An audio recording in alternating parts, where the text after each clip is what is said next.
r/OutOfTheLoop. Bearing Point says, what's going on with drama in the Star Wars fandom on YouTube? I've seen several posts about Star Wars Theory, the biggest Star Wars fan channel on YouTube, accusing another fan channel of trying to get him demonetized and cancelled, and other channels taking sides. Drama stuff is banned on the main Star Wars sub. Does anyone know what's going on? Spellbound Artisan says, answer, haters will whine about anything Star Wars related for clicks, no matter if the material in question is good or not.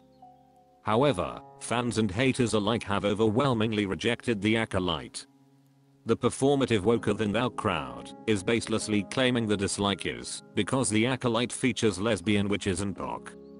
The reality is that it was an expensive and awful series featuring awful acting and scripts written by ChatGPT. The star of the show was fighting with people on social media and the creator is a rape enabler who didn't deserve success. Jetsindet says, it was a middling ass show and hardly deserved the ratings it was bombed to. It had weird pacing, a kinda predictable plot, and stiff acting, but I've never seen any other show with those issues do so poorly.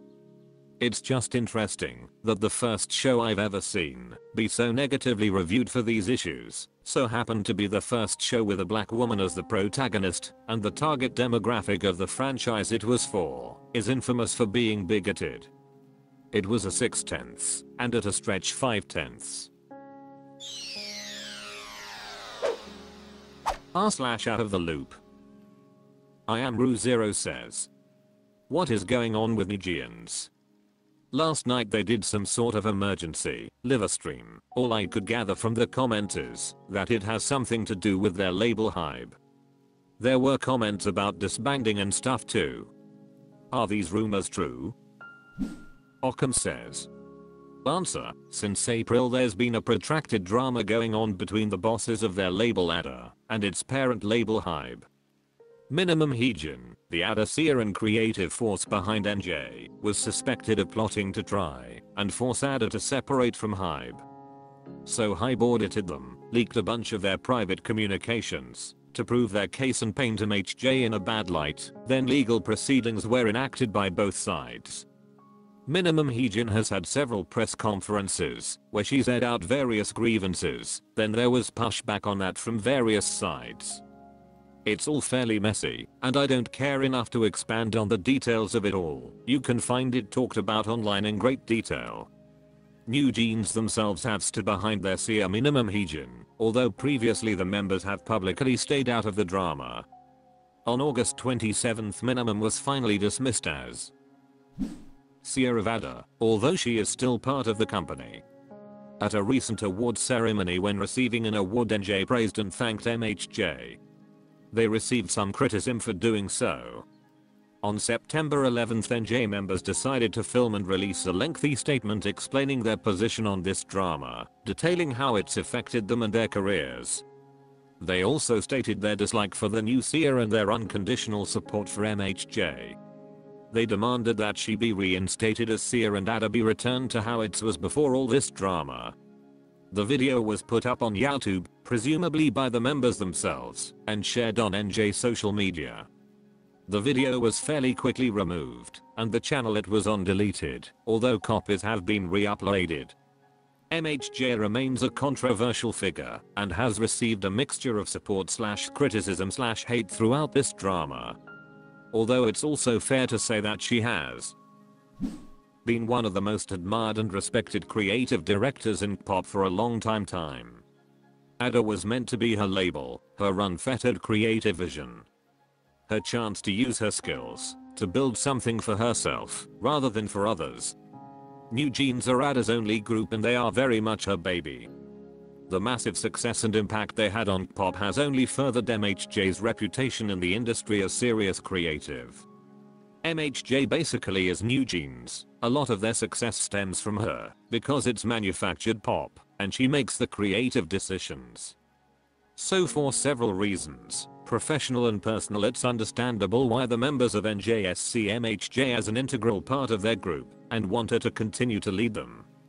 Unfortunately for NJS, This is business, so money will ultimately dictate what happens regardless. MHJ and Hype's relationship seems irreparable, and she is unlikely to want to stay at Ada under someone else's control. Hype basically own Ada and NJ, so it's unlikely their demands will be met, and unlikely that they will be able to leave because of their contracts. With this statement video they very strongly set out their position as going against Hype, so their future is now very uncertain. This public drama has likely damaged their image, although they still have very strong support from their sizable fan base. They've apparently already had new promotions put on hold, and it's now unclear how they will continue as a group.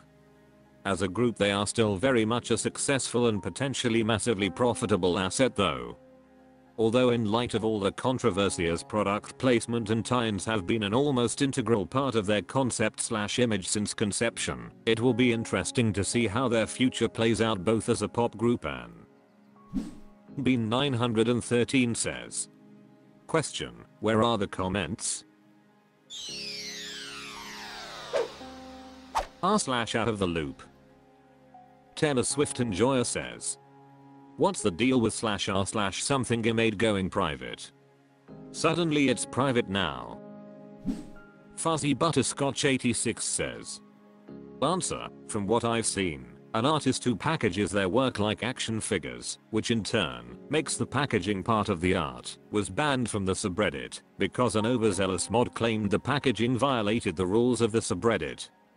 If I recall correctly, the rule it allegedly violated was posting items that are made to sell, despite the fact that no attempt to sell the item was ever made. That banned user made an action figure of the average Reddit mod that depicted an overweight, sloppy looking man with a laptop and a fedora, and posted it in another sub with their account of the ban, where it hit the front page. Users brigaded the subreddit to a point where the new post had to be locked, and a mod from that subreddit had to pin a comment telling everyone to stop harassing somethingimade. Ornery Bob says. Just to clarify, the op in question does in fact sell their art on Etsy. I believe the mods did not believe that the op packaged it themselves or mistook the items to be a commercial Peppa Pig product. MTJ 510 says. Answer, this server is currently locked due to raid/brigading situation going on. We are in a process of resolving this issue, as well as the situation that caused it. Communities will stay locked for a few days, then they will reopen. We are preparing an official explanation for whole situation that will include more information. Until then, we ask for your patience as I'm currently not in position to provide more information. Thanks. Derpingonsensheen says. Answer, a guy posted his packaged toy art piece that resembled Peppa Pig with shovel and gun. Mods thought it was a legit Peppa Pig toy somehow and removed it, so he made a new toy of the mod, complete with fedora and laptop. This apparently has hurt the mod's egos and or feelies, so they started throwing the ban hammer around. The mods on that sub banned me simply because I commented on the post of the mod toy, so I suppose it makes sense that they got their little feelers hurt. r/OutOfTheLoop. Jacksanthestic says. What's the deal with people blaming Jay-Z picking Kendrick over Lil Wayne to perform at Super Bowl? People on Twitter are losing their minds about Jay-Z picking Kendrick over Lil Wayne to perform at the Super Bowl, but I don't understand how Jay-Z has any hearsay about it. Left square bracket. Unique Unork says. Answer, Rock Nation, the entertainment company founded and owned by Jay-Z, has been a co-producer of the halftime show for the past several years, including this upcoming one. And through that partnership Jay-Z has had considerable influence on who they pick. Putbut says. I feel like it should be noted that Lil Wayne would absolutely never have gotten the halftime show regardless of who picks. Unique Unork says. I get why people thought he might have had a chance. He was huge for a very long time and the Super Bowl is in New Orleans this year. But really you can't go bigger than Kendrick right now, so obviously, if they could get him, it wasn't gonna be anybody else. Fondue4Kill says. Answer: JZ is one of the ones in charge of the halftime show and preparing it. A lot of people thought Lil Wayne might be chosen, since it takes place in New Orleans. But he chose Kendrick instead.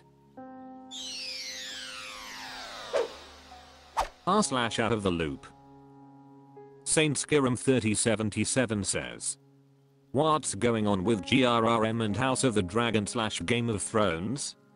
I may be dumb, but I can't understand the context of any of this. There are memes going around saying that George won the argument, or whatever. If anyone can explain to this, it will help me a lot. Context. Papulaco says, answer: a few days ago, GRRM made a blog post talking about everything that went wrong in S2 of Hot, specially pointing out how the writers removed a character from the story, affecting how it would play out in the future, since now they'll have to accommodate the lack of butterfly effects the death of said character would bring. HBO made a tweet defending the showrunner, arguing that TV is a very different medium compared to books, so changes have to be made in order for the story to work, and after this response was made, GRRM deleted his blog post, so people started defending his position. I've never read GOT or Hot, but I did watch both shows, and S2 definitely felt like a filler season for the whole show, and considering that they cut the length from 10 episodes to 8, you'd expect to see less of filler content, so fans are upset about the show being bad. Humbler Brothers says, HBO didn't learn their lesson from season 8 GOT. Papulaco says, apparently not S1 of Hot was good demo, interesting set of characters, and it felt more compact, since it was basically one family, but in S2 nothing really happened, it's like they were saving everything for S3. Obvious pseudonym 7115 says, answer: the show had a poorly received season. He posted a critique that suggested future seasons may be irrecoverably flawed, and he took down that critique almost immediately thereafter. That's pretty much all of the facts of the story. It's uncommon for someone whose work is being adapted to disparage the work publicly, let alone in a way that suggests upcoming material is going to be worse, and therefore maybe not even worth watching. Culturally, that's kind of a tactless thing to do that attacks the reputation of the creative people earnestly trying to adapt the work. It's polite to treat them as peers, and legally / fiscally it's a very dubious thing to do when your business agreement is meant to align incentives so that you promote.